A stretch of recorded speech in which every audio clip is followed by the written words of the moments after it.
1, 2. Hold on. Are we able to talk about the lawsuit? Yeah. Oh, yeah. Yeah, we got it marked in the description. I like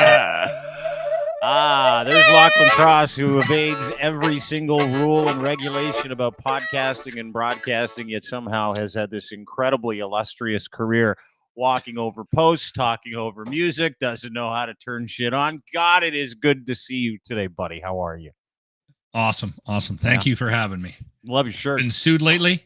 Yeah, today we'll get to that at the end of the podcast. Sued last week, resued again yesterday because the lawsuit that it was Canada Proud, an official agent of the Conservative Party of Canada. Now, hold on. Is that part of the reason why you're being sued? Because you're saying things like that? Let me finish. I'll get to that coming up in a minute. Do we know these facts? Stop talking for 1 second, for fuck's sakes. Jesus Christ. We may have pinpointed a reason why. How have you been so successful in radio without having? I don't know what it is. Listen? No it's one incredible. gets it. Yeah, no, I don't either. Consultants. Yeah, they don't get it. Your podcast partner still in amazement that you're employed. It's unbelievable. So we'll get to that lawsuit conversation. Canada Proud, the official agent of the Conservative Party of Canada, United Conservative Party in Alberta, Progressive Conservative Party of Ontario, conservative guys, sued us for $200,000 on Monday. Filed the lawsuit, got the name of the company wrong, so they had to refile it. So I just got that. I got that hot envelope in my hands last night. So we'll get to that coming up a little later on in the show. Yeah, but as you can tell by my face, really concerned. Well, the thing. Thank you, Kevin. Kevin got the McRib today. Kevin's doing his part to bring this government together, this country together. Yeah, we got some real Canadian issues to talk about today too. Not only do we have lawsuits to get to, we've got a kangaroo that was on the loose for a couple of fucking minutes. I did see that. They tracked him down, eh? CBC's firing like everybody. Spotify's firing everybody. We got some Canadian content today on the program. So yeah. But to your point, and I want to get to Mike Lindell losing his ass too, the My Pillow guy. Real sad story for you because you love the pillow. But to your point, you've been really trying to bring Alberta and Ontario together, and it might be working. Over a loose meat sandwich. It is. It's working. I have had numerous tweets from people that have been listening to the show, and thanks to this podcast, we have a rather aggressive following in Ontario. There was a conversation in one of our jock meetings like a week and a half ago, and somebody was like, because they were showing the hot spots of listeners. The streamings of Cruise, and somebody goes, and for some reason we have a bunch of people listening in Toronto, and there was like a lot of quiet. Everyone's like, what? And I'm sitting there looking here. I didn't say anything, but you didn't credit me for it. You didn't credit us. It wasn't. You just said, hey, listen, we're huge around the world. We just happen to really caught fire in Ontario for some unknown reason. It wasn't necessarily the right time for me to step in and to give me credit. It wasn't the right give the podcast credit. But no, we do, Dean, and I do credit you, not in staff meetings, but I do credit you and this podcast for a following outside of Ontario or outside of Alberta and primarily in Ontario. But I also think it has a lot to do with the fact that there's some awful radio in this country. So people are seeking shows like mine. And I know that sounds egotistical, but they are seeking something that's a little bit fun, a little bit different, because they might not be getting that. They're getting. I can tell you they're not getting it here. Celebrity birthdays. Yeah. Today we're going to talk about the world's biggest sandwich. Hey. You know what that crazy girl Kim Kardashian did today? Oh, yeah. So we're streaming the top 5 streaming the Spotify Wrap, everybody. We're going to go through your Spotify year wrap. We're going to have a great time talking about what you listen to. Hey. I will say we did ours. You did your Spotify Wrap? Good thing you got it in, because did you hear the news today? I did hear something about Spotify. Yeah, Spotify. This is crazy. It's kind of a crazy story. Well, it's crazy and it's not. Like, it's one of those stories where you're like, oh yeah, just follow the yellow brick road. Like, totally understand why everybody's always getting fired. But between Spotify and CBC, they're going to lose approximately 2,200 employees over the next little bit. CBC announced they're going to unload 600 to 700 employees expected to lay off in the country. Quebec gets 300. So much for a Merry Christmas. And hot on the back of CBC, this is hilarious. This is why I put this on the screen. By the way, everybody, if you're listening to this on a podcast hosts like Google, Apple, Spotify, you can actually watch this with us. YouTube, Dean Lindell Show on YouTube, or Crier Media on YouTube, our parent company. This, a blogger puts out how many people are going to get fired Monday. A virtual meeting with Catherine Tate at CBC. They're going to unload 600 to 700 employees from Canada's Broadcasting Corporation. And then CBC News, right underneath that, puts out a tweet that says Spotify says it's going to lay off 1,500 employees, 17% of its workforce.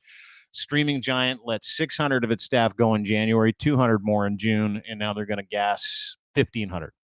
Pardon my French. They're going to fire 1,500. Very sensitive topic, and I didn't mean anything by the gassing comment at all. But I do want to point this out. 'Tis the season. This is usually when it happens, right? Everybody gets fired. Yeah. Spotify has 9,000 employees as of today. They're going to unload another 15, so they'll be down to, if I'm doing the math correctly, 7,500 people. So if you take a look at that from like a starting point, wow, that's a lot of people. But I think there's been a lot of mismanagement in some of these companies, right? They take off, they explode.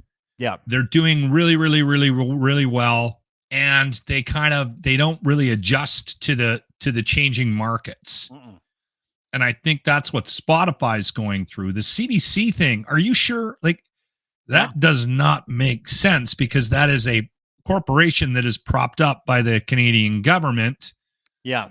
And so I'm 100% sure. Are Catherine you? Okay. Tate, who's the CEO, apparently a nice lady, knows what she's doing. Smooth operator. She's apparently a good person too, from what I understand. Smooth operator. One of the great songs of all time. I love Sade. But apparently she's a sharp cookie, and CBC's in the same mess that everybody else is in. AI is big. Consolidation is big. Yeah. They're getting rid of 300 employees in Quebec, which is half of the people that they're going to fire, and that Quebec is going to rage about the whole thing. But, man, it is just not a great time to be in traditional media, and it is also not a great time to be with one of these startups. Like, it isn't a startup, and I know Spotify's not a startup. I know Twitter is not a startup. But Twitter had 10,000 employees. They got 1,500. Spotify had something like 12,000 employees. They're going to be down to 7,500. CBC had 7,900 employees as of this year. Probably in terms of getting rid of positions, firing people, they're going to be down to close to 7,000. The thing with CBC, the shedding of jobs they have never gone through a very this. human thing. What do you mean in terms of downsizing? CBC has never had to deal with the consolidation of the traditional media landscape that's been going on for 20 years. They've never done it. They never have. They did it a couple years ago. They did it last year, but not to this extent. To your point, yes, they haven't done it like they haven't done it like this. No, I mean, I heard a rumor, and it might just be a rumor, that they were still paying somebody a 6-figure salary to file records, right? Like that, like to take inventory of the vinyl in the basement of the CBC building, that kind of thing. Yes, an archivist, dude. Person's an archivist, like a museum down there. Probably same thing. When's the last time you pulled a CD out, or like everything? I don't even have one in the house. Yeah, I don't exactly. Have so that's my point. They're a little bit behind the times, so they might just be catching up. We don't need to dwell on this very long, because it's a kind of a sad story. But people getting fired, you mean? Our business has been very segmented. Like that's what's happening, right? And everyone is trying to come up with solutions to try to fix the revenue issues, right? And I think there's going to be a settling. There's going to be sort of a settling of you keep sluicing, if you will. There's going to be a sifting through the new tech, and absolutely a transitionary thing. Yeah, I totally agree with that's what we're in. We're in a difficult phase, and unfortunately, when you start dealing with the losses and you start making the types of decisions you're making, I'm talking about traditional media. You're not helping it. You're making it worse. And I think a lot of what we're going through right now is, I don't think the industry has reacted the way they should have to the downturn in the money. They're trying to fix revenue problems with programming solutions, which doesn't work, right? And now the other thing that you have is this has been going on for years. So there isn't this talent pool, which is but I have an opinion on that as well. Well, because you're talking about radio specifically, but this applies across the board to traditional media. There's no talent pool for radio, no talent pool for TV, no talent pool for journalism. Broadcast as a whole. People are afraid to get into these contracting industries because they know there's really very little future, and the pool is shrunk to the point where salaries and jobs that used to exist, that used to make the kind of money that I used to make or others in the business used to make, kind of don't exist anymore. So the upside isn't there. So people are pivoting away, right? To your point. Yeah. So the talent pool is shrinking. So you don't have any training ground. You don't have any overnight shows in Lloydminster that kids can get their beaks wet with. And then you've got this growing podcast industry that's getting more and more organized in Canada. Companies like Crier Media are starting to rally the troops and concentrate more on the business side of podcasting, and they're making a go of it. They're segmenting the dollars that are available to the broadcast world. Companies like yours, right? And it's becoming harder and harder. It's becoming more and more difficult to dredge up those dollars to keep people employed. So then you start looking for more solutions to save dollars, and it's just a cycle. The thing that I think is going to be interesting is that when it all levels out and we hit that rock bottom, which I'm hoping is soon, that we bounce back and that people start to realize that podcasting becomes more organized. It becomes a opportunity to train people, right? Kids start getting their chops doing this instead of doing that. Yeah. So then there's that talent out there, and then it'll build again, I think, right? I hope so. I think, when it comes to contraction in media as opposed to contraction in the digital space, like we've seen, like Vice filed for bankruptcy this last year. Spotify's getting rid of people. Twitter, Elon Musk is his own issue there, right? But they got nobody left. They got nobody to do. Yeah, big time. And every industry is going through it because of, and listen, everybody said this. We blew the AI horn for a long time. Be careful what you ask for. Be careful about the software program. Be careful because, dude, they have radio stations that are literally being run by artificial intelligence across the board, from traffic to copywriting to voiceovers to shifts to day parts to prep, all AI. It's all artificial intelligence. And so, when you don't telegraph that stuff and you ignore the internet and you ignore on-demand content and you keep on shoving square pegs in round holes, this is unfortunately what happens. It's just that nobody's really diversified to that point. Is it specifically in radio broadcasting? And I happen to know that because we do work for a lot of these companies now.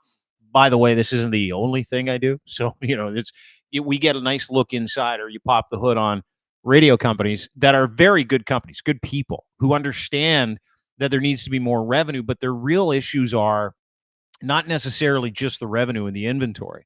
Their behaviors, people's behaviors, and saying, hey, we didn't pay attention to these behaviors. We tried to get people to continue their morning drive listen, afternoon drive listen, and then we tried to force people into a silo of music, right? A format, which is what radio does. They say, okay, we're a country station, we're a rock station, we're an easy listening station, we're a jazz station, we're a religious station, whatever the situation is.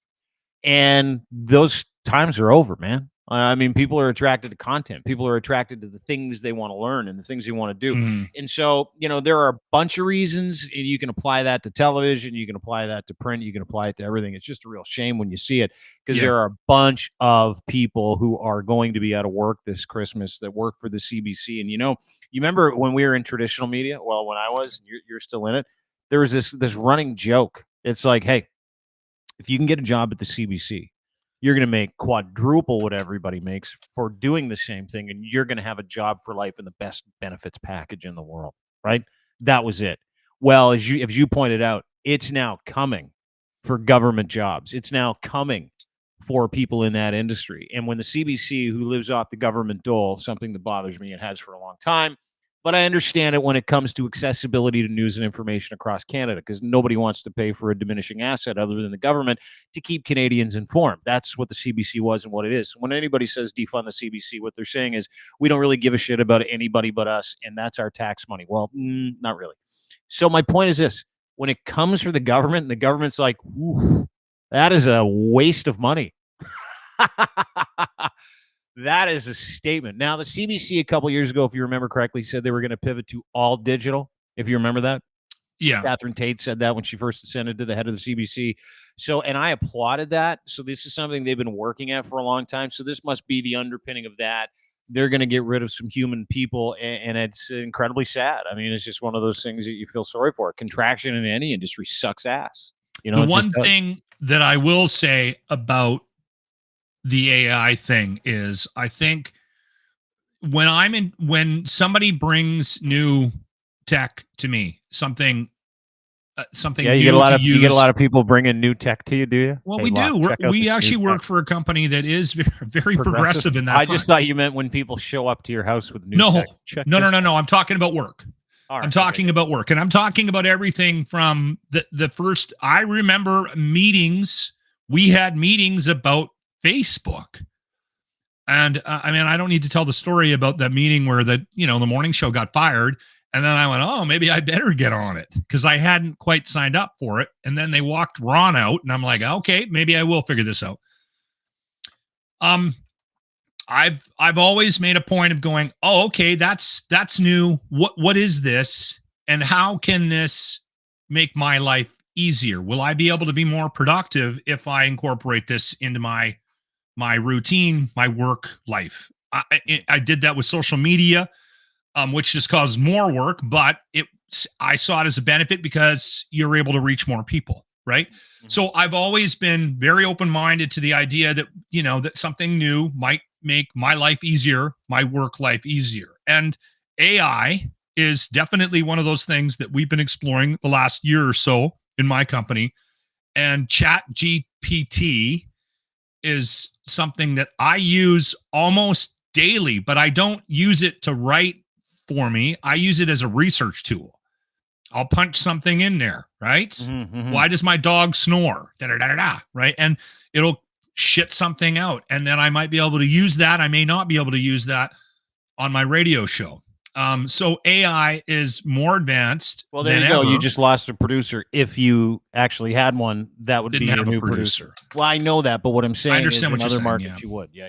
Yes. Yeah. So I mean, I understand, but I think we're going to get, when I go online, Grant and I were talking about this. Grant's on the locker room with me, and we were talking about AI and what we could use it for. And he said something very interesting. And I do exactly the same thing. Do you ever, like, if you're ever just sitting on the shitter watching your phone and you're scrolling through videos, yeah, and you see the first 10, 15 seconds of a video, mm-hmm. and it looks like it's a setup for some kind of a prank or something. I'll use that as an example, right? Yeah. And you watch it for 30 seconds. I can't articulate what it is. I couldn't tell you what it is about that 30-second video, but I know if it's fake or not.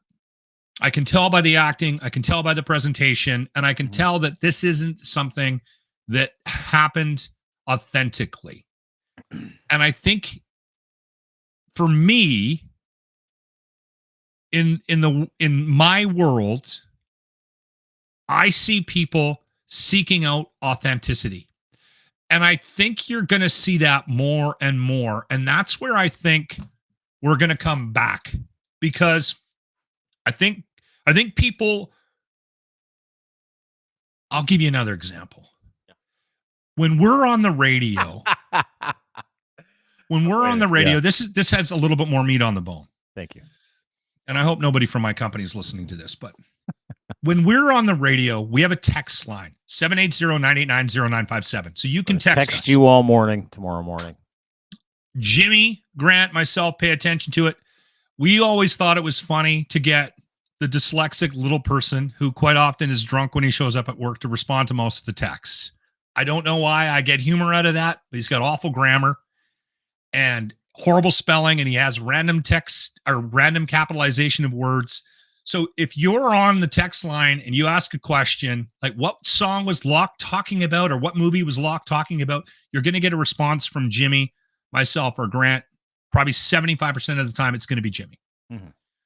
And our text line, and I'm not exaggerating, we get hundreds of texts a day. Hundreds. And then the midday girl, who is lovely. I've met her, but she does the show from Calgary, which is not unlike 100 other radio stations in Canada, if not more. Okay. And she does the show probably before she goes home on Monday for the next day. And she records it in a booth, in a building, in another town. And then we hear her that next day. She gets no texts. People might not be able to tell it, like write down what it is, but there's something about the presentation that they hear and they don't respond back to her when she's encouraging engagement on the show.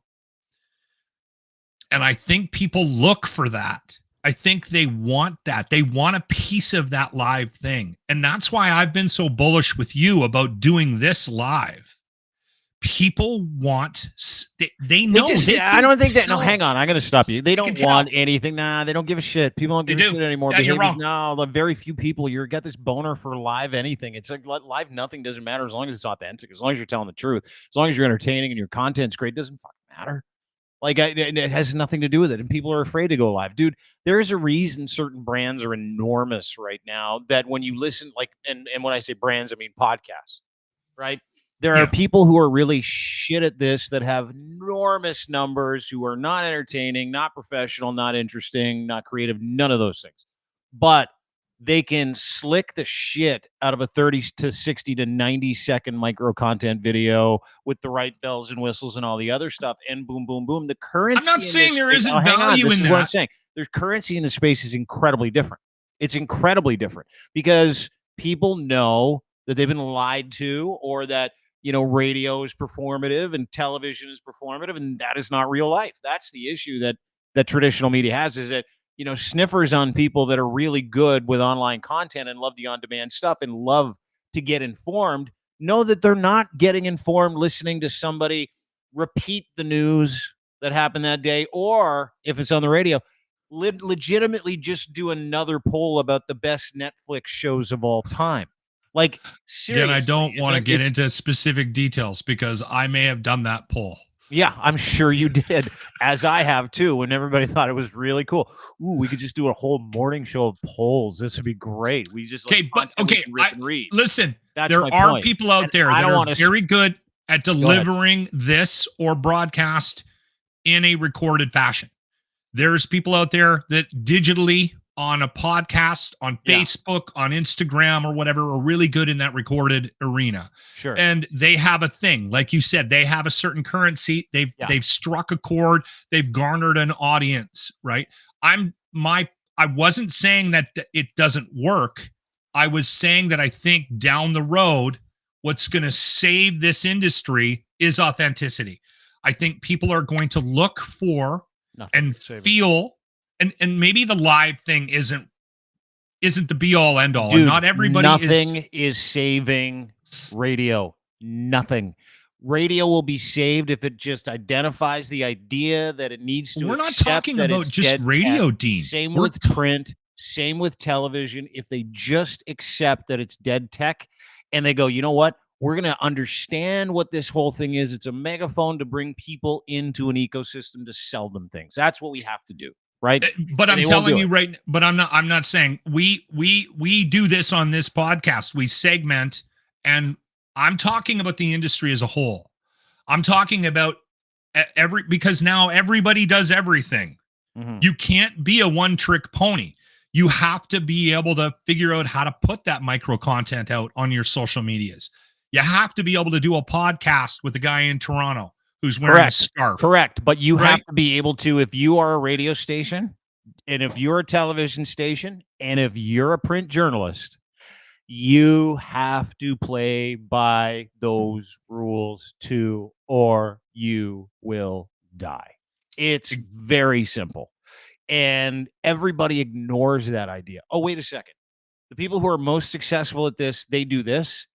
We're not going to do any of those things. We'll get people to still come to us. Oh my God. No. You can't do that anymore. You have to go out and get it. Like when you decide you're going to do the opposite of what everybody tells you, you're Mike Lindell from My Pillow, your favorite pillow guy. Mike Lindell. Thank you for pivoting because we were about to get into some territory I don't feel comfortable with. Well, you were about to get into some territory I wasn't. Mike Lindell filed for bankruptcy today.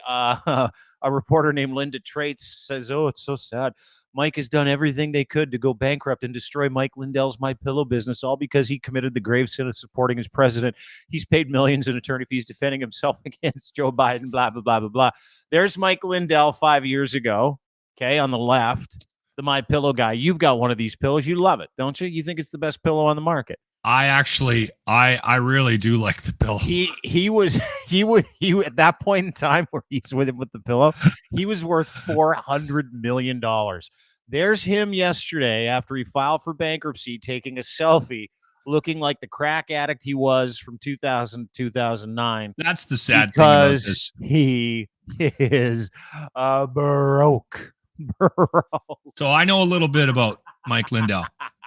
Let me finish. No, it's my turn now. I'm going to go on. Gaps. I got this. Let me do this. You can fill in whatever gap you want. I'm going to give everybody out there that has a lot of money. Elon Musk, I'm talking to you. Mike, should have listened to me like fucking 4 years ago when you went, you know what? I'm going to put everything on the line, including my mortgage, everything I've saved in my business, on the idea that Jesus Christ told me, this is the truth. His Lord and Savior spoke to him, came and touched him in his sleep, which should concern a lot of people, came and touched him in his sleep and said, "You need to defend President Trump against the big lie." And he's like, "I'm in, God, I'm in." And he goes and he spends every dime he has, leverages it all to come up with these podunk, weird conspiracy theories that the Koreans, the Italians, the deep state rigged the election. It was all and over the he place. was going to be the guy that was going to figure it all out. With his the big one was the machines, the voting machines, Smartmatic and Dominion machines. He got sued for $200 million. That guy is still getting sued. He owes his lawyers $4.5 million in legal fees that he can't pay, and he just filed for bankruptcy. Now, listen. If a career shyster asks you for help in defending his position, even if the Lord himself appears to you in some dream, by the way, crack addicts have sensational dreams for years after they quit. So if you're, let me just add that. Oh, yeah. Massive, crack addicts wake up and they're standing in the middle of the street having a pretend sword fight while naked at like 2:00 in the morning. It was like, holy fuck, that was a crazy trip, and I haven't done that last night for years. Yeah. So if you're a crack addict and your boy is like Donald Trump, this is where I was. You have this crazy dream, and the Lord appears and goes, "Give him all your money." Don't do it. Don't do it. And here's the other thing. Even if that happens, put your head down, continue to work hard, continue to say, and same thing with Elon Musk. Elon, listen, you're sure you changed the car game. Great. You got rockets. Awesome. You just wasted $34.5 billion in the last year and a half because you just had to say stuff. Like you just had to do it. At some point, the Elon Musk thing is different than the Mike Lindell thing. I don't know, dude. I think it's the same. I think it's just impulse control and the inability to control your emotions. Yeah. And then, of course, this delusion of grandeur that you're something. He's broke. Like, he needs a job. He's on the bread. Mike Lindell, the guy who was the pillow guy for North America, remember when he was sending pillows to the convoy for like PR? Remember that? He said, I'm going to send a truckload of pillows to those people so they can sleep on the street in the snow in my pillow. You did it to yourself. And everybody who's part of the Mike Lindell crew or everybody who's part of the Trump World MAGA thing, they're like, it's because advertisers boycott it. No, advertisers are like, that guy's crazy. We cannot have anything to do with him on that cardboard cutout in the pillow section saying, buy this pillow, because he's legitimately insane. And so no one buys stuff from insane people. That's just the fact. And of course, you got libel and you got slander and you got all the other stuff saying this, the election was stolen, when it was just like, even Fox News yesterday in the middle of Trump's speech, they're like, okay, we got to take a break.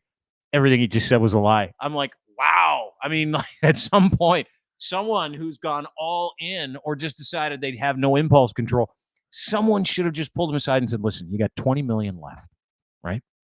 Shut up. Stop talking. Just go back to selling pillows. Just sell them. Now he's got a promotion where he's selling pillows and towels to try. Those towels are try and make too. some of that money back. I've never had one. They're very soft. Anyway, go ahead and fill in the gaps. Don't go to sleep on the sheets either. Okay. Here's my thought on this. Yeah.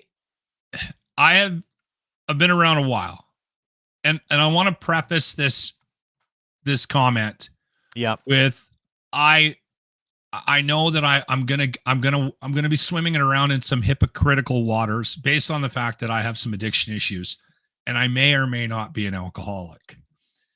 But the one thing that I have noticed in my time on this planet with people that go hard in the paint with chemicals is that it has an impact on their reality, their capacity to think properly or to be reasonable members of society after a certain period of time. And that's everyone I've met. And I've met people that haven't told me that they had a run with drugs in the 20s or their 30s. And I will literally say out loud, that guy had a run with chemicals. And I don't know what it was, but they're not hooked up right. Something shakes loose. And they're never the same. Now, dude, if I was a 10-year crack addict like Mike Lindell was, and if I was worth at 1.4 million, right? Let's just do the math. And I had a dream, and my Lord appeared to me in that dream and said, "Give it all to that guy. Give all your money to that guy." I would literally have a conversation with my Lord in my sleep and go, "Are you serious right now? Really? Do you know how hard I worked for this shit? Like, I've been through hell and back building a pillow company. You want me to give all that money to that guy?" I would, that's at that point, I would wash my hands of that faith and I would go, all right. I'll do anything for you, God. I'm not giving that guy all my money. I'm just not. But the thing with Mike, and this is the thing that people, it's well documented. Yeah. If you don't know the story and you just know him as the crazy guy that was defending Trump and jumping up and down about how the election was stolen, you might not know the whole story. And he rebuilt his life, and he did it through, I believe, pillows. AA. I don't know for a fact, but a lot of times that AA path, and you know this, leads to God, leads to Jesus. And what it does is it gives. I gave that portion of AA the Heisman, by the way. I get it. And not everybody, listen, AA works for a lot of people, and they don't always adopt the religious side of it. No. But I think the reason why AA is successful in that capacity, in that arena, is that what ends up happening is it gives them some structure. It gives them something to cling on to, gives them some hope. Absolutely. Absolutely. And I'm 100% okay with it. Totally. And that stuff is really important for people. I would never shit on that portion. I'm just saying, for me, the whole higher power of the Magic Sky I get Daddy it. And I'm the same way. For me. I'm exactly the same way. As you should be, as everybody else should be, but I would never take that away from anybody that needs that help. Only the poorest people. Adler and I had a conversation last week where he's like, quit crapping on the afterlife. I'm like, what? And he's like, it's hope for people. And I'm like, oh, okay, I'll stop doing it. That's why I get cringy when you go off. I agree with you on religion. Doing it anymore. Yeah. I agree with you on religion because I think religion is the plague of mankind. I will say that. I've said that out loud 100 times in my life. Yeah. But I think faith is good. I think people need something to believe in, and everyone has their own version of it. And if that's Jesus or God or Buddha or whatever, Taylor then Swift. yeah, whatever it is, Yeah. I think people need that, and I would never begrudge them that. It's the organized religion that I have a problem with it, because I think what it does is it can do damage to society as a whole, and that or Mike Lindell, not even society as a whole. Okay, Yeah, but hold he on. also has crack addict in his back pocket too. So there's that. The rewiring. I want to say one more thing about Lindell, and then we can move on, because please. I think this lends itself to a conversation. The reason why I have some empathy for Mike is because he strayed from the path of entrepreneurship, which is what he should have stayed on, which is what you said, because he was actually good at that. He developed a product that was actually pretty decent. And the reason it sold and the reason why he was a $400 billion person was because that damn product was actually pretty decent. Yeah. Then he let politics and other things sort of get in the way of that. But he was also if you went to one of his plants, one of his My Pillow companies, he only employed ex-addicts. Everybody. He gave people a chance to get their lives back. Right. And you know what? I mean, it's sad to see him, because he's become a caricature. He's become somebody you can easily make fun of. But it's sad that we've lost that guy, that guy got dragged into it. And the thing is, and this can lead into the conversation we were going to end with today about your lawsuit. The thing that I think people need to realize is that traditional media and how we get our information has been hijacked by not just religion, but by politics. Totally. And we are in really, really dangerous times where you got a guy that completely bought in 100% to fantastic magical thinking that he already subjected himself to with what he actually believes. Right? He bought into a lie, and 100%. He let it destroy his company. That's what religious people do, dude. They're buying the lies. It's not just that. He bought into a political lie, Dean. Well, but dude, listen, I'm not going to take anybody's faith away from him, but to believe in organized religion in itself, something you cannot prove at all, not a shred, not a splinter, not an iota. You need to be someone that believes in things you can't see. And I find that incredible. And when we talk about the addict portion of it, there's two different aspects to it, right? There's the aspect of, okay, I'm an addict, but then there's the aspect of, what are you doing about it? And Corey Perry comes to mind. Like, Corey Perry had a really bad month, right? Corey Perry had a bad month, didn't offer any excuses, didn't say anything, finally comes out and he says, yeah, I'm a mess. I need help. I've got alcohol and drug issues. Did you see his statement last week? I did. Like to sincerely apologize to the entire Chicago Blackhawks organization, including ownership, management, coaches, trainers, employees, and my teammates. I'd also like to apologize to my fans and my family. I am embarrassed I have let you down. As a result of my actions, there's been some speculation about the rumors. I am sickened by the impact this has had on others, and I want to make clear that in no way did this situation involve any of my teammates or their families. Most importantly, I want to directly apologize to those who have been negatively affected, and I am sorry for the additional impact it's created. My behavior was inappropriate and wrong. I want to know what the behavior was. Then we'll figure that out. I've started to work with the experts in the mental health and substance abuse field. Discuss my struggles with alcohol, and I will take whatever steps necessary to ensure this never happens again. I hope to regain the trust and respect of everyone who's believed in me throughout my career. Once again, I am deeply sorry. Now, listen, and I want to say this. Corey Perry is an example. Mike Lindell is an example. Everybody who's ever struggled with drugs and alcohol is an example. But there are two things at play, right? Are you doing the work to understand yourself, or are you actually telling the truth about your experience, right? Are you talking about this experience in a way that other people can understand? I can identify with everything Corey Perry said in his note about behavior being wrong, you're having mental health issues, you're an alcoholic. I'm Corey Perry. There's a bunch of us out there, millions and millions, hundreds of millions of men and women whose behavior has been hijacked by substance abuse and mental health issues. right? And it's hard for us normal people to watch. Yeah. But where Corey Perry gets it and Mike Lindell doesn't is Mike Lindell says his intervention was divine. It was this miracle. It was this thing. It requires work. It is not a miracle. There's no magic sky daddy. There's nobody out there that's going to go, okay, I'm just going to pray and it's going to go away. It doesn't exist. And if it does, I'm yet to meet that person,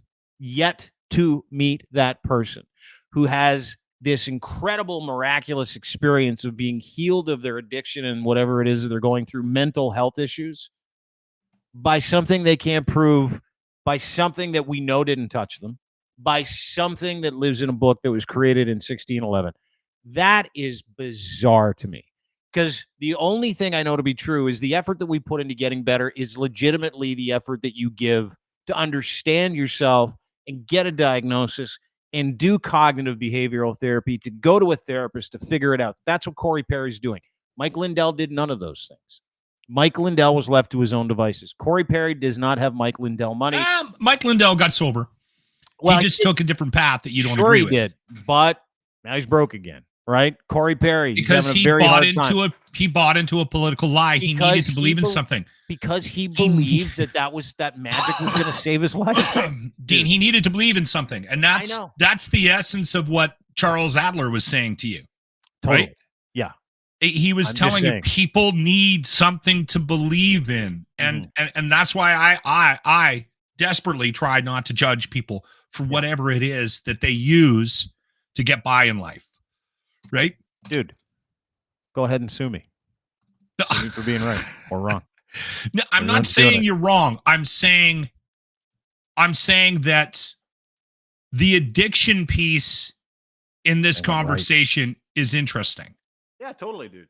And the other thing that, I mean, for me, when I watch somebody go off the rails, and then I see if it's a public figure and I see them step up and make an apology like the one that Corey Perry made, I think a lot of times I'm always a little bit leery about it, because that does not look like a notice.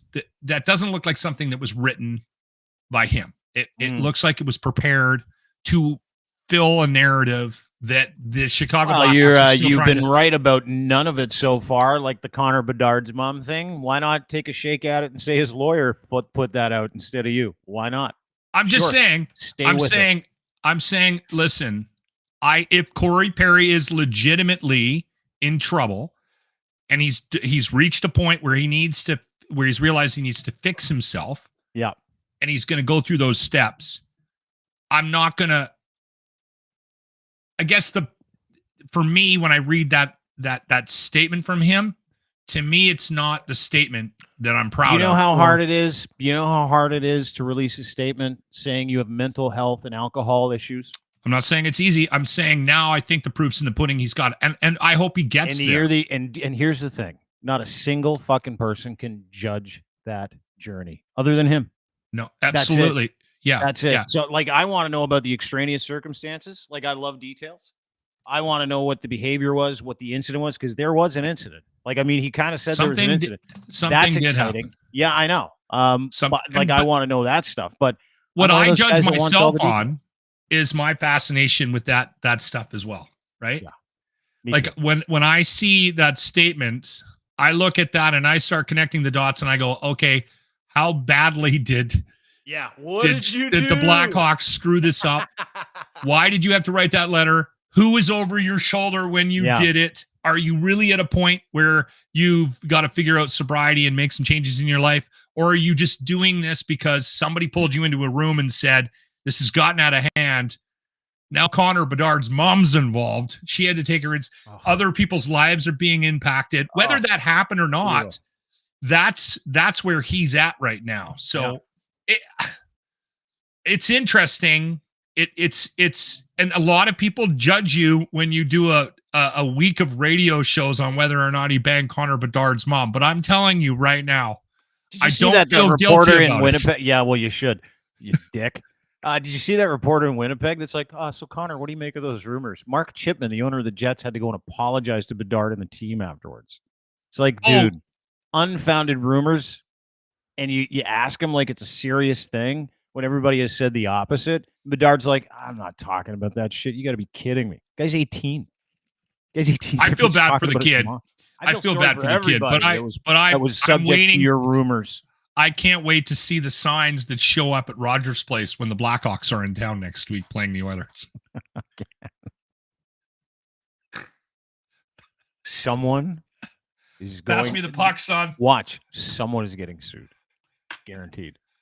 All right, can we talk about your lawsuit? Because every time I brought it up in the last few times we've been on, I brought up the lawsuit, and you shut the door on me. No, I haven't. You pivoted. You were quick to. I don't think you were ready to talk about it last week. We had to get our ducks in a row. But yeah, we were sued by Canada Proud and their owner Jeff Ballingall. Canada Proud, of course, is the official third-party agent of the Conservative Party of Canada, which I find really fascinating, right? When like an official agent of a political party sues you. And I find it interesting because, as everybody knows, I do not like the man. I think Pierre Poilievre is so full of shit. I think he's such a terrible human being. Well, it makes sense. You're a complete raging liberal. 44 fucking times because he's a massive hypocrite. To your point, he is a massive hypocrite. He's just rage farmed for the past like two to 2.5 years. Just an asshole, just a terrible fucking human being. And I believe the agents that he works with share similar values to him. Anyway, let's fast forward. Last Monday, I get a notice of a lawsuit. My partner sends, he goes, can we talk about this? It's like a lawsuit. So what are you being sued for specifically? I'll show you. It's on the list of damages. Let's bring it up here, kids. This is on the damages that they have put in their pleadings, and I'm happy to show this to everybody. Defamatory posts. Says I've defamed them. Defamatory posts maligned the plaintiffs, causing them public embarrassment. Keep in mind, this is Canada Proud, who several news outlets have called the king of shit posting.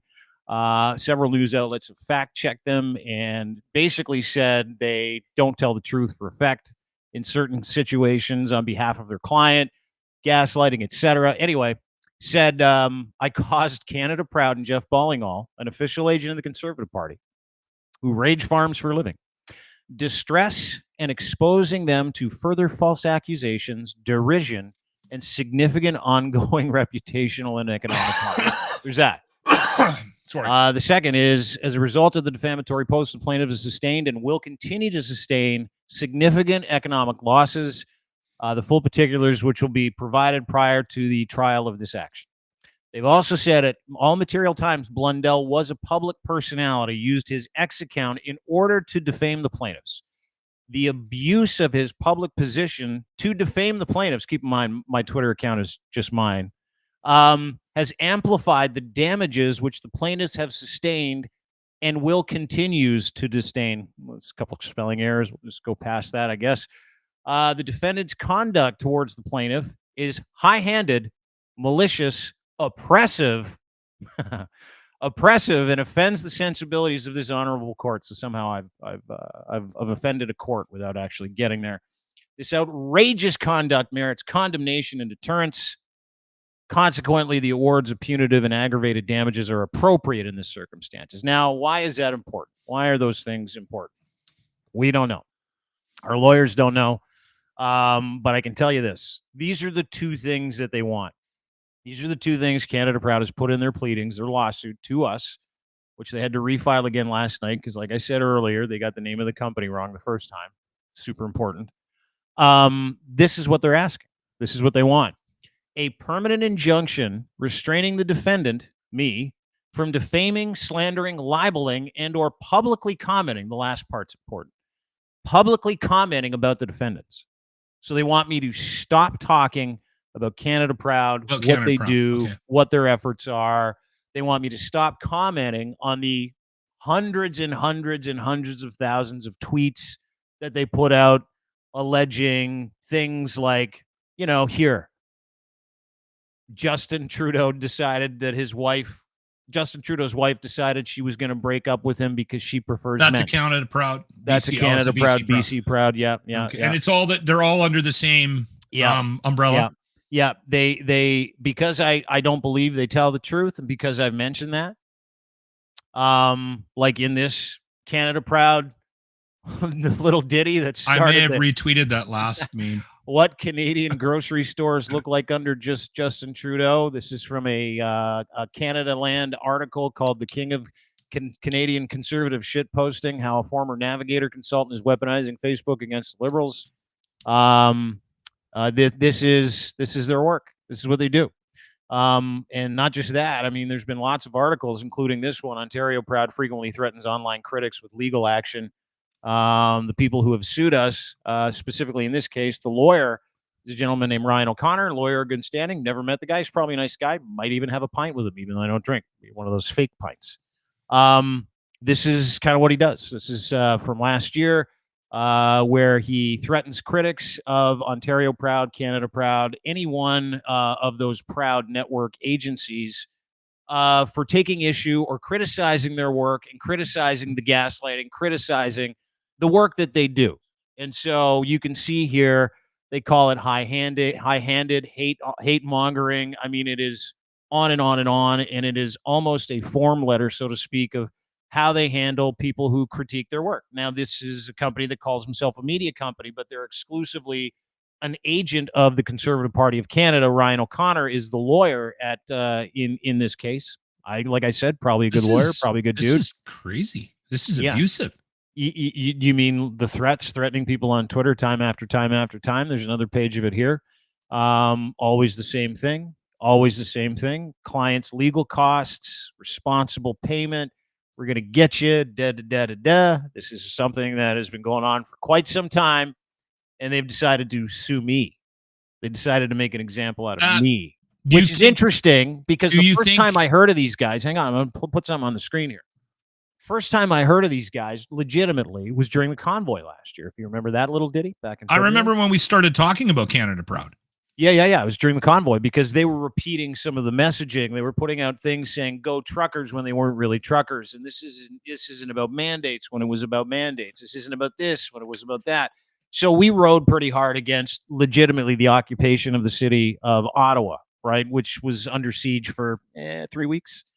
So during that time, if you remember correctly, the good people at Canada Proud decided to intimate to millions of people in this country that I was racist. Let me bring this bad boy up. Canada Proud put this out February 15th, 2023. This disgraced, some would say that's defamation, disgraced radio host Dean Blundell. According to him, people support Pierre Poilievre due to white privilege, something I've said many times. He also says minority of Canadians have been tricked into supporting Pierre out of confusion.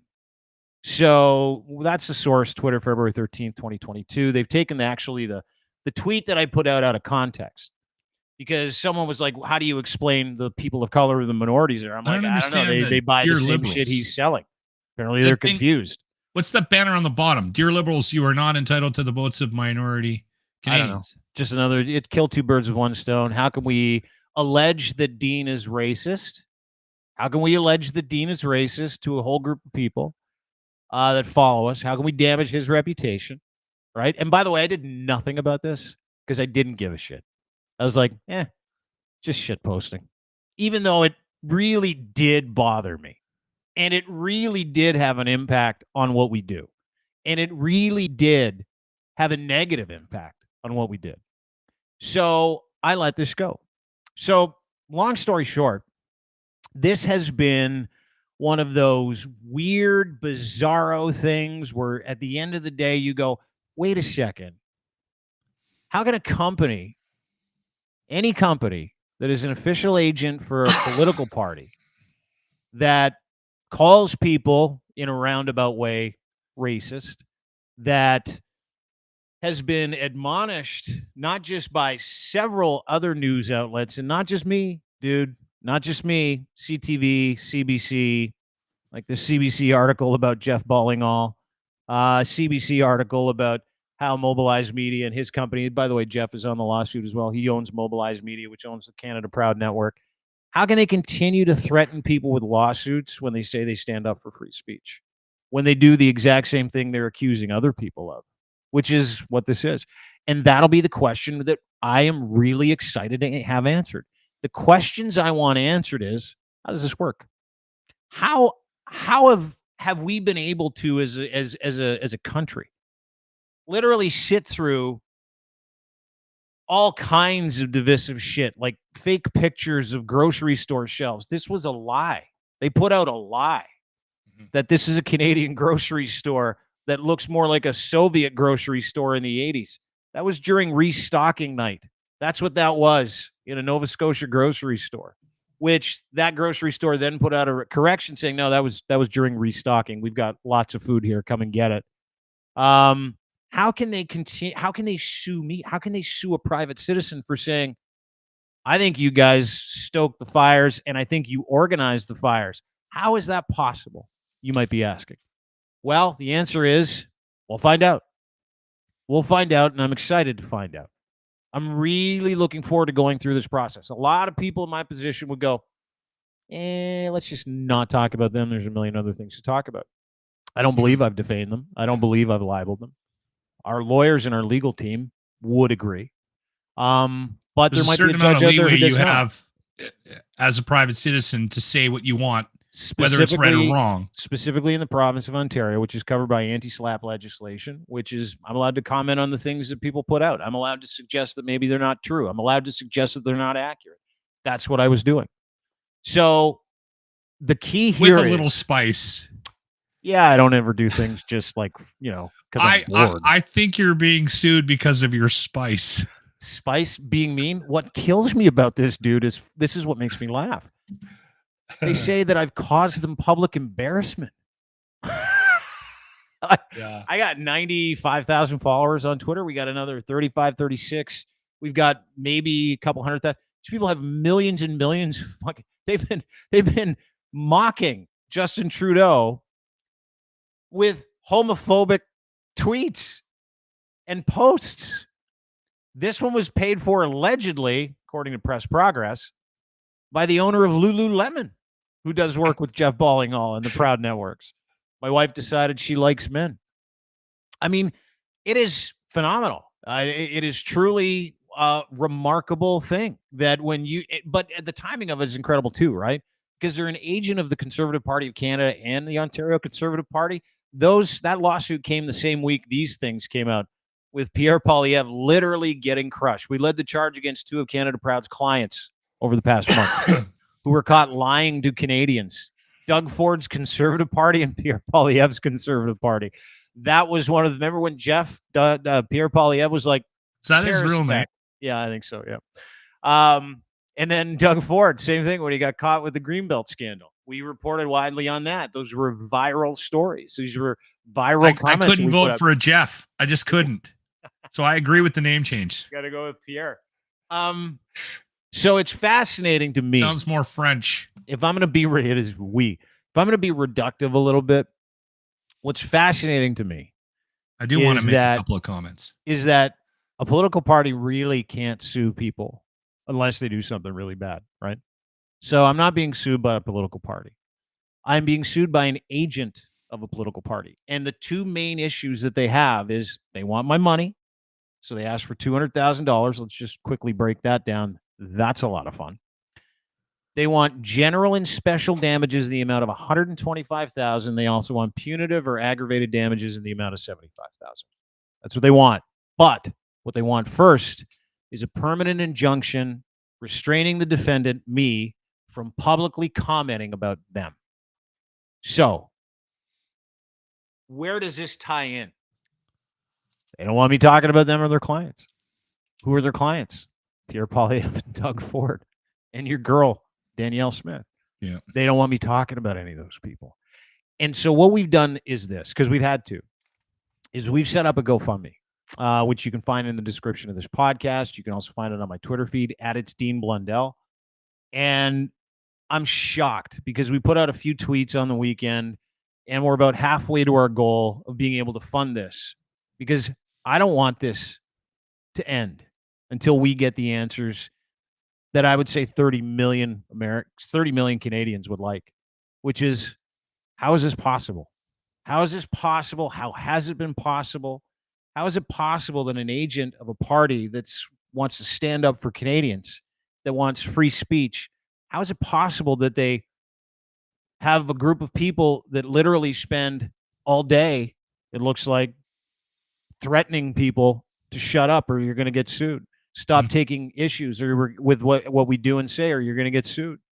How is it possible that the same people I find it amazing that are paid do that on a public that are paid to put out anti-Trudeau shit, homophobic anti-Trudeau shit, as noted by this BC Proud post, the 3rd of August, I believe it was last year, what appears to be homophobic.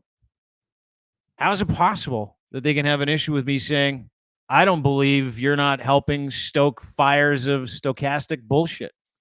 How is that possible? I'll tell you how it's possible. They have other people do it for them. I don't know if that's what's going on here, but I want to go through the process. I want to go through the process of understanding their thinking. I want to get to discovery and understand who works with who and how. It'll and why. never get there. I hope it does, but you got to keep your foot on the pedal to get it there. Well, have you known me to take my foot off the pedal there, kid? Yeah, but and here's the other thing, and I'll end with this, and I'll let you kind of button it up, and then we can get the H out of here, if you will. Here's the other thing. If I'm wrong, by the way, you can donate to us, GoFundMe, at It's Dean Blundell. You can see it on my Twitter feed. Would really appreciate it. We're about half our way there. If I'm wrong, you know me. I talk about my shortcomings. I talk about what I do wrong. I talk about what I do right. I talk about my venture into alcoholism. I talk about doing it right, helping people, telling the truth, being accountable. So if I'm wrong, I deserve whatever consequence comes with being wrong. I do. Everybody does. Same thing for me. You're also okay being wrong.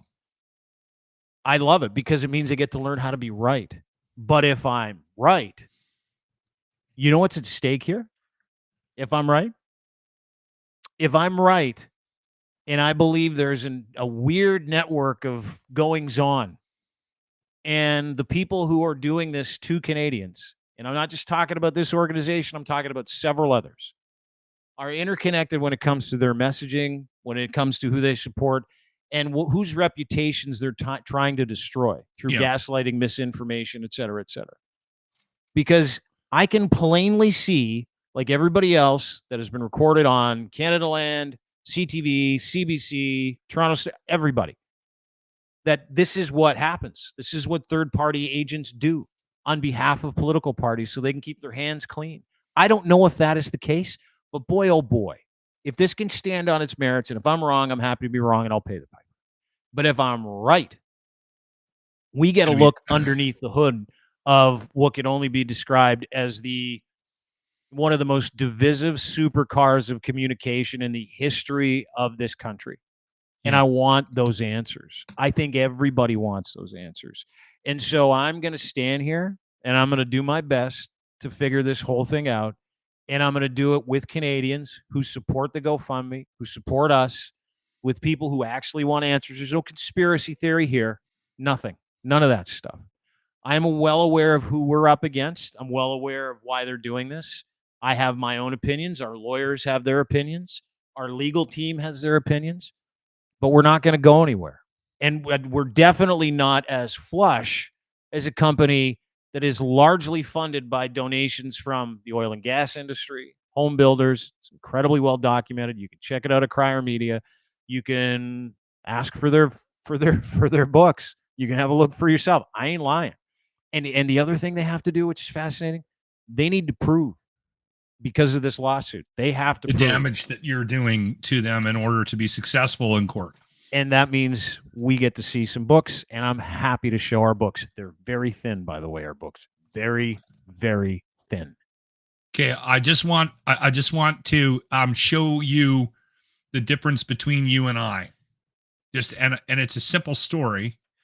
But you just launched a GoFundMe to raise money to help you fight a lawsuit again that has come at you from Canada Proud. The last GoFundMe that I put up, and it was very successful, I might add, was to raise money to buy tickets to the Flat Earth convention that was in town because my bosses didn't see the humor in us going to it with a little person in a globe costume. And the tickets were like $500 a piece. Yeah. And we needed 3 of them, and we raised well over $1,500 very quickly. Congratulations. Wanted the content. Yeah. Just to show you the two sides of our world, the two differences of our world. Okay, first off, anybody that knows Dean, myself included, if let's just say this was something that happened, if somebody had sent me a note, a DM on Twitter, and said, "Hey, if you got a minute, I'd like to ask your opinion about Dean Blundell and whether or not I should sue him for things he's been saying about me." And if I knew the story, even just a piece of the story that I do now, I probably would have said to them, "That's not a very good idea." And the reason I would have said that's not a very good idea is because I know you, and I think they have stepped in it. They have made a critical mistake. So they got some bad intel, because I think this was a scare tactic. I don't think they ever intended this to go the distance. I think they were doing this to scare you and to stop talking about Pierre Poilievre and the Conservative Party, because I believe they feel like you might be doing some damage to their reputation on some level. And I know you That's are. what they claim. So let's see it. I'm happy to, that's the thing, right? But it's also your right. You're allowed to have that opinion. You're allowed to present that if you see something from what they're doing that you don't like. It's also, here's the great part. I'm You're also allowed to. I'm also allowed to sue him back. Yeah. Okay. So if somebody had said to me, "Hey, Locke, do you think this is a good idea?" I would have said, No. It's a really bad idea, because he's just going to pivot and use this as content for his show, because that's how you're wired, and you've been wired like that your entire career. Well, it's the truth, the man. fun for me is, and here's the other thing that you're not realizing, and this is something that I think you're not aware of, Dean, because it's common knowledge to you.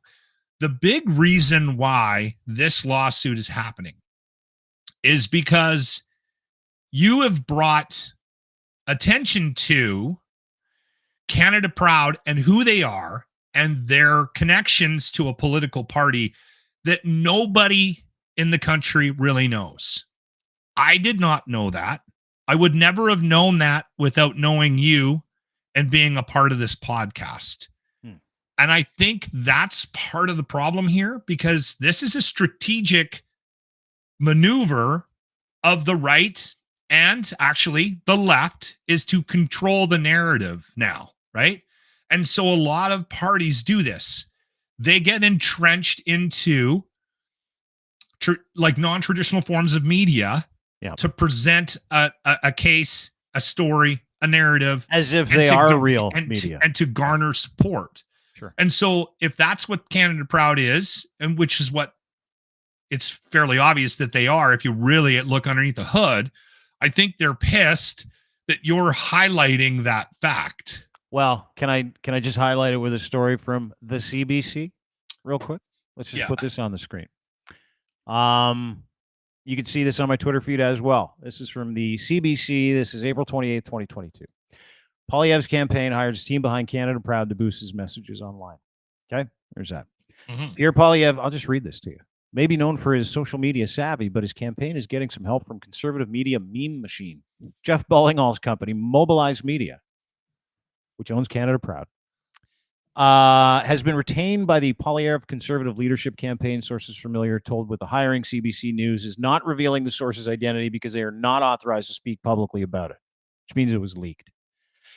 The Poilievre campaign declined to comment. Now, if I hired people and was proud to work with them, I'd want to talk about it. Not them, for some reason. Weird.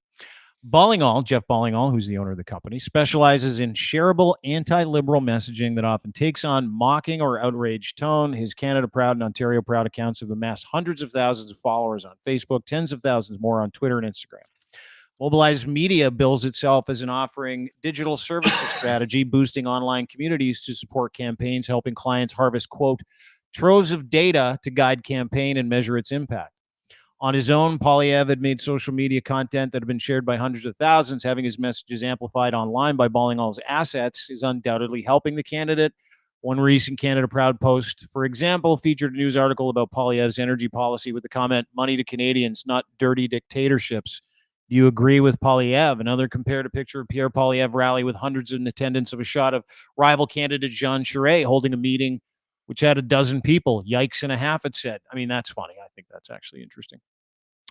Now Ballingall, who's a shareholder at the conservative-leaning news site as well, the Post Millennial, but since sold his shares, according to a representative of the media outlet, Ballingall's pages, which are funded by donations, throw verbal blows that might raise eyebrows coming directly from a politician, as well as lawsuits, in my opinion.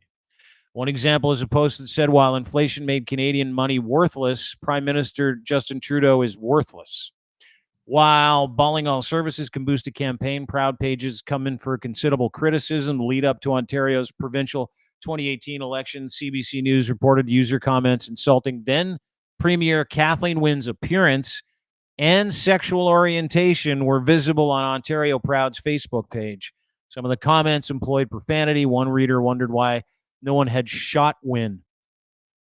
We're not going to comment on a website that supports profane, hateful, and abusive comments. Critics such as Press Progress, news outlet founded by the Broadband Institute, denounced Canada Proud's postings as racist. I'm not the person to judge that, which suggested the Trudeau government was putting skin color before age and medical history when deciding who should be vaccinated.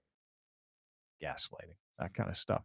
In fact, the National Advisory Committee on Immunization said that racialized communities were disproportionately affected by COVID and were among the most at-risk groups that should be prioritized. So, who's suing me? They are. They are. And who are they? An agent of the Conservative Party of Canada. And why? We'll find out. And how can you help? I put the GoFundMe in the description of this podcast. We'd appreciate that. If you could share this podcast with people, we'd appreciate that. If you could follow us on socials, if you could subscribe to our podcasts, and if you could subscribe to our mailing letter, which you can find at crier.co on the right-hand side of the page, we can just keep you informed. And here's the thing. I don't care about the result. Even I get your emails. Yes, you do, buddy. Even I don't care about the result because I cannot control this result. I can control the truth that I deliver my information with. I can control my emotions and my behavior. I can control myself to do the right thing on behalf of Canadians. And if you want to help us, we'd appreciate your help. If you don't, you got different values. God bless you. Have a great day. However, I find it odd still that an agent for the Conservative Party of Canada is suing a private citizen for embarrassing them and their messaging, which is what they said, $200,000 and immediate silence right now. I find that strange. So we'll pick that strange fruit and we'll see how it goes. There you go. We're in interesting times, everybody. I think, and it's bothersome. And we started this podcast today talking about the state of the industry and where we're at, the changing landscape of media, the introduction of AI, voices being quieted, and again, I'm hopeful that we're reaching that low point and that we can start to bounce back. And we're also in a time where political parties don't just, travel across the country and have speeches in barns anymore. They're doing things very divisively. They're muddying the waters. They're doing it on purpose. And the thing is, we can talk about Canada Proud. I mean, that's obviously the situation that we have in front of us right now. That's the example we're dealing with. But they're there is examples of this being happening on both sides. The strategy and how they do it is different. And this is very concerning to me. And I didn't want to believe it because I kind of lean conservative and I think we're at a point where we do need a change. But the more I learn, the more bothered I am by the tactics, right? Like, and again, it's all strategy. We're dealing in Alberta right now. We're dealing with a premier that spends the bulk of her time trying to find ways to upset us about things that are happening to us by the Liberal government. Everything she does, her entire strategy right now is to just, okay, we're going to talk about this. Make you sad. Make you Liberals angry. Bad. Yeah. Liberals bad. I'm going to save you. We're going to talk about this. Liberals bad. Their liberals are screwing you. That's her. That's all she does. And the thing is, they're not actually working at being productive. They're not working at doing things to benefit the people that put them in the freaking chair. It drives me insane. Instead, it's just all their energy is being directed at getting us angry, pissing us off, dividing the country, and it's working. That's the problem, Dean, is it's working. And well, it works because you appeal to the people's selfishness with the things that they're angry about, and you do it on repeat. You just keep making people angry. And we got an angry group of people in this country already. Charles and I were talking about it on the podcast last week. And the angry group of people that we have in this country, right, have a right to be angry. It is impossible to buy a house. It is impossible to buy fucking beef, steak for people. It's impossible to get to work. People can't afford food bank and free food usage. People who have tried to access help for that, it's up 60% across the country. 60 usually goes up by like 1.2%, 3.7%. 10 years ago, Dean, 10 years ago, they had a couple of thousand people a month going to the food bank. We're closing in on, like, it's upwards of 35,000 people a month in Edmonton alone.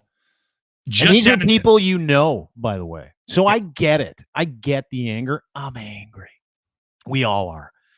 However, this isn't the way to go about healing a country. It's not the way to go about trying to figure things out, is by the political institutions and like partners of political parties suing private citizens for replying to tweets with a difference of opinion or insight. No, you can't offer that insight. This one's I'm very curious to see where you go with this, because you know where I'm going to go with all the way. I can't believe they did this. Like, it's such a dumb. To them, it isn't. They must have thought they got some bad intel about you or something. Like, part of me wonders if they thought, like, I'd see that dollar amount and go, oh, I can't do this. I can't talk about it. Like, of course I'm going to talk about it. Of course I'm going to defend myself. I know it bothered you. I know it. Of course it bothers me. It sucks having someone show up to your house with a lawsuit. Like, it's not fun, right? You answer the door. You're like, oh, maybe I'll get some neighbor with some cookies. It's like, here's your lawsuit. And I'm like, fuck. All right. So you look at it, you put it through its paces. Your initial reaction is like, what is this? And then you go through it and you're like, can this be real? And then you got to go and get legal advice. That costs money. Then you got to go find partners that can help you understand it. That costs money. It's not fun.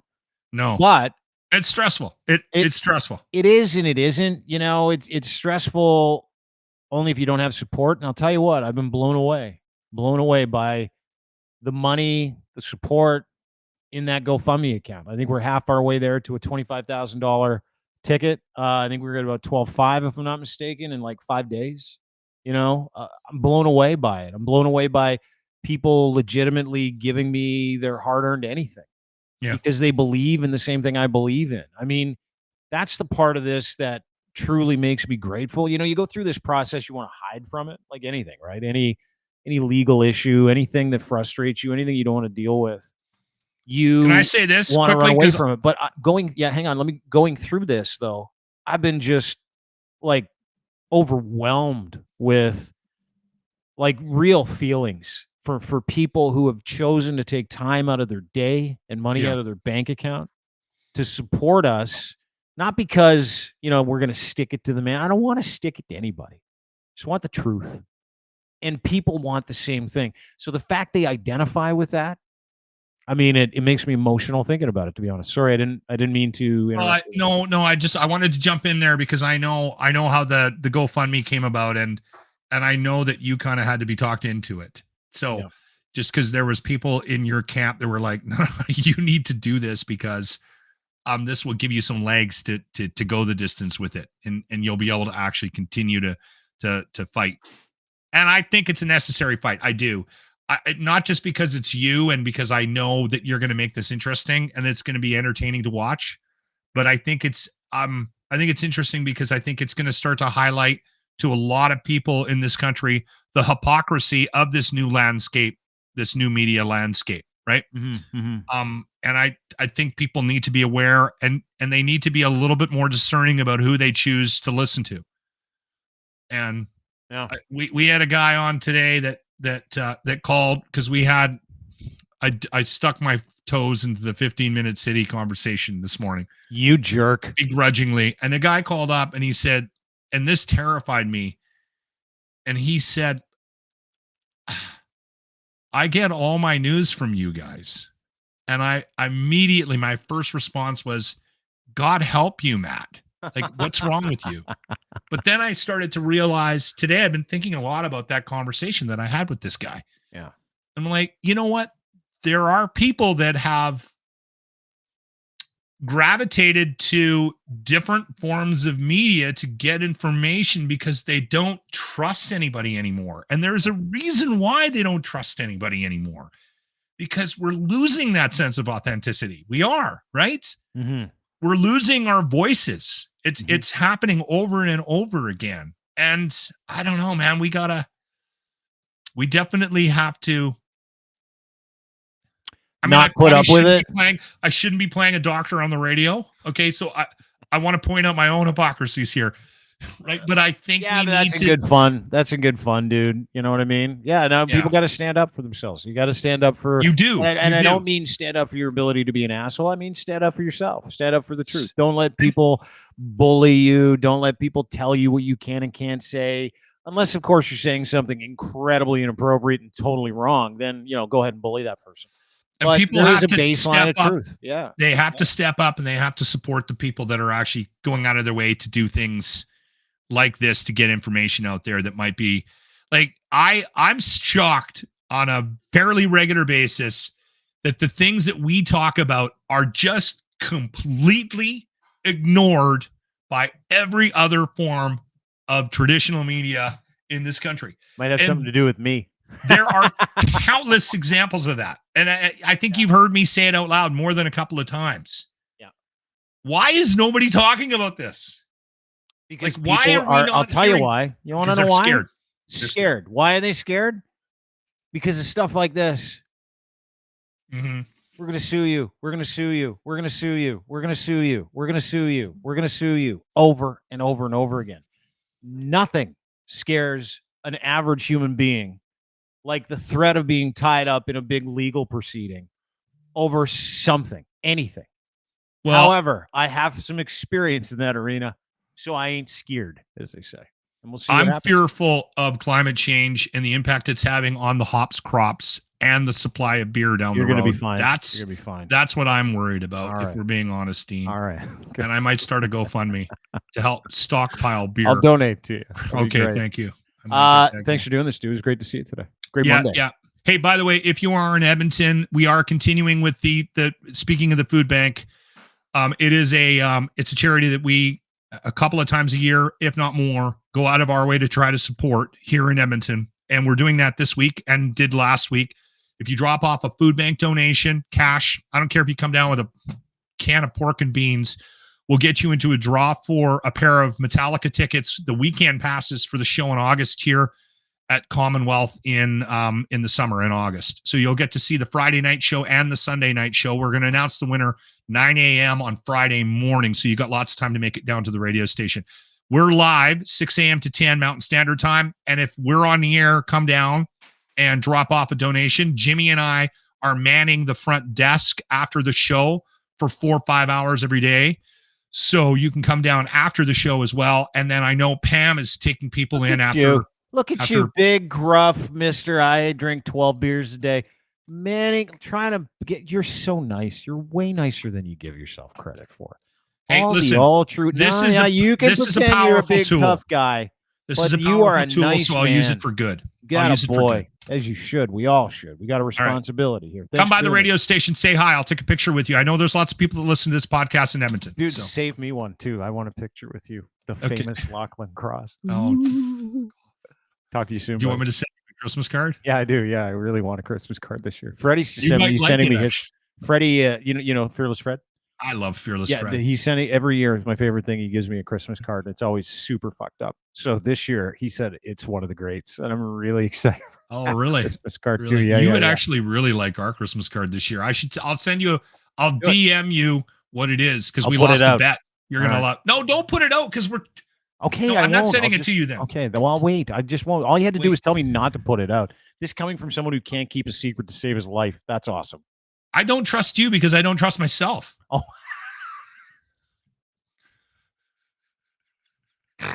That's a meme. That's a t-shirt. I don't trust you because I don't trust myself. That's the truth. I know it is. I'll talk to you tomorrow. Hey, that's a good show today. I'm glad we got a chance to talk about you being sued. Yeah, me too. It was a lot Maybe of fun. they're suing you because you're wearing a scarf. That's probably what it is. You know, my girlfriend makes fun of me all the time for wearing it. Anyway, that's enough. Have a great day. Thanks everybody for being here. I meant what I said. Your support with this weird, what I think is a weird lawsuit has been tremendous. Overwhelming, if you will. I believe we have a responsibility to people. I believe that responsibility is to be a good character and do acts for the common good. I don't believe a lot of people in this country do that who call themselves third-party agents. I don't. We're here for you, not for us, not for a client. We're here for the greater good. I'm ashamed that this industry allows that to be called anything like that to be called media. It ain't. It ain't. So, thank you from the bottom of our hearts. Thank you. You can find the GoFundMe link in the description of this podcast. I want to thank our friends and sponsors and partners, specifically my friends at Muse on the Mic, new podcast out with Emily and Riley. It's a good one. They're celebrating the men this month. Also this month, it's Babelicious Bingo, 1290 Finch Avenue West. What I want you to do is go and download their podcast as well. Not only are they an incredible body rub massage parlor, but they are also wonderful ladies and advocates for the sex work industry.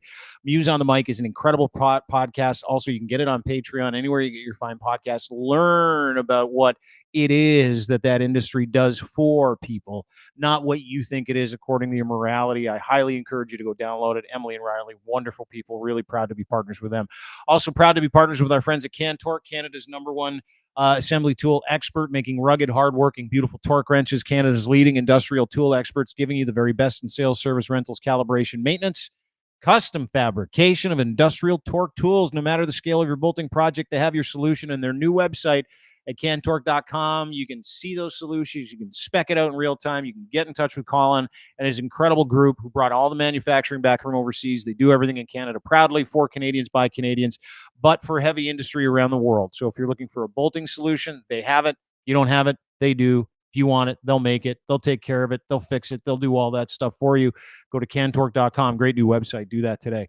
And, of course, Ed's Fine Imports and his Gitch, brought to you by Ed and his luxury branded underwear, boxer briefs, pouch in the front, super breathable. You can't mess with these. You will love them. Make sure that you go there today, right? Ed's Fine Imports. Use promo code GITCH3. You'll get a free pair of underwear. Super simple. Fellas, they need to be on you. Ladies, yeah, I buy a couple pairs for my, yeah, I sure did. She loves them too. Doesn't matter who you are. You can fill out that package yourself. But go to Ed's Fine Imports. GITCH3 is your promo code. Do it today. Tell them I sent you. Tell them I said hi. But thank you very much for spending time with us. I always say this. You can get more shit. You can't get more time. So the fact you give it to us is super, super awesome. Very grateful for it. Have a great day.